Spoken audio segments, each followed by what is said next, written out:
ना हम ना ठोकब। सुनी ना कि भागल कहाँ जाता नहीं भागल ना तू कह तू डायरेक्ट एकदम ये हमार ठोक एक बार ठोक ना देव।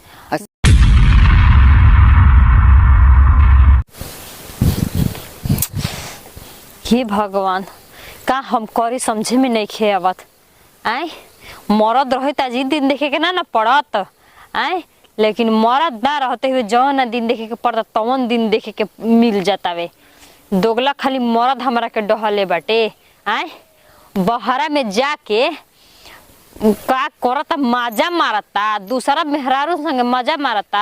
हमार कोनो चिंते नहीं खे हे हमार बियाह कैलस बियाह क कोई तर छोड़ दे जवानी जरता चाहे मरता लेकिन दोगला के तंचिए को पैसे के ख्याल बा गांव में सब करे खोज गली लेकिन केहू ना मिलल ह एने जना त सिवान में केहू मिली कि नाही केहू सिवानवा में नहीं खेलौकत बा। सुनी ना तनी देवर बबुआ का हो भागे से भेंटा गईनी ह खोजते रहनी ह ओ का भौजी ओ का हो आ कुछ कामे बा तबे तो खोजत रहनी ह काम बा हमारा से कौन काम हो अब भैया नई खन तो रउए लोग से न कुल देवरे लोग से न करवावे के बा भसुर ससुर के त जाइब ना हम ना ई त बस सही बदले के आजकल ससुरो भसुर से जौन काम बा तौन करवा लेता मेहरारू लेकिन हमारा नहीं करवावे के हमार देवरे से करवावे के बा। अब लाजन जनते बनी कि हम केहू से ससुर हां से ये बोली बात ना वाला के माने खोल के कह सकत लो कुछ बात लेकिन रउआ लोग बन जे कुछ भी कह सकत त बनी जा का मारत लो हो आ त सुनी ना का खोइले बल हो बड़ा चोटदाना चोट लाग गुल ह भैया खिया के मोटवैले बड़न आवे के त बाना ओये से कुल भेज देलन माने काजू किशमिश बादाम पिस्ता माने सब सुनी ना का हो बोला ना हमार तनी ठोकवावे के बा ठोकवावे के बा ठोक देव और भैया रहतन न त ई दिने ना देखे के पड़त समझ लेही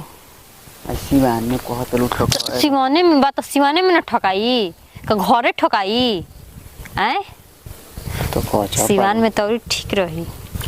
बस धान आदमी काटत ना सुनी पहले हमार बात है ने सुनी के देख ली तब हो अब भैया रहतन त ई दिन थोड़े ना देखे के पड़त ना हम ना ठोकब। सुनी ना कि भागल कहाँ जाता नहीं भागल ना तू कह तू डायरेक्ट एकदम ये हमार ठोक एक बार ठोक ना देव सिवान में सुनी ना काटत ना मेहनत ढेर ना लगी थोड़ा सा मेहनत त लगी खाली अरे थोड़ी लगे चाहे ढेर लगे अब सोच ले ना कि एक्सरसाइज जैसे करे के बा तो गजबती अतल तू हो आज भैया रहतन त रउआ के कहती थोड़े नहीं खुद अपन उनके से ना हम ठोकवा लेती रउआ काहे खातिर देखती हम देखब भौजी ठोक देती लेकिन राती में ठोकब अबे ना हम ठोकत राती में लौकी आने लौकी हम ठोकत रहनी है लेकिन हमारे ठोकाते न रहल है हेन्ने होने चल जाता है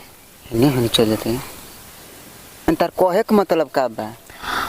और रउआ का सोचता नहीं हम कुछ नहीं सोचे भौजी एकदम इहो अथु भइल बे का सुनी ना का हई देखता नहीं लहसुन रोपले बनी हां लेकिन कुल ठोक घले बनी लेकिन होइए बासवा के ठोकत है ना त टेढ़े हो जाता है यही के ठोके के बा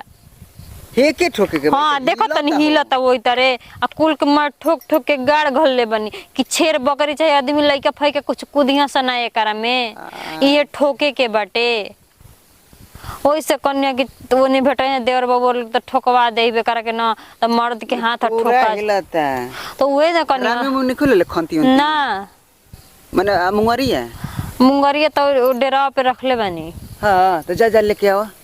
जा जब कहते बोल तो ठोकिए दी तो भुलाई ना अरे ना हो जा लेके आओ जल्दी हमारे पास समय नहीं खे ठीक हो जाता नहीं हो जाई ना ठोक दी हमको नहीं कुछ और ठोकवाइए दादा जल्दी आओ हो जल्दी समय नहीं खे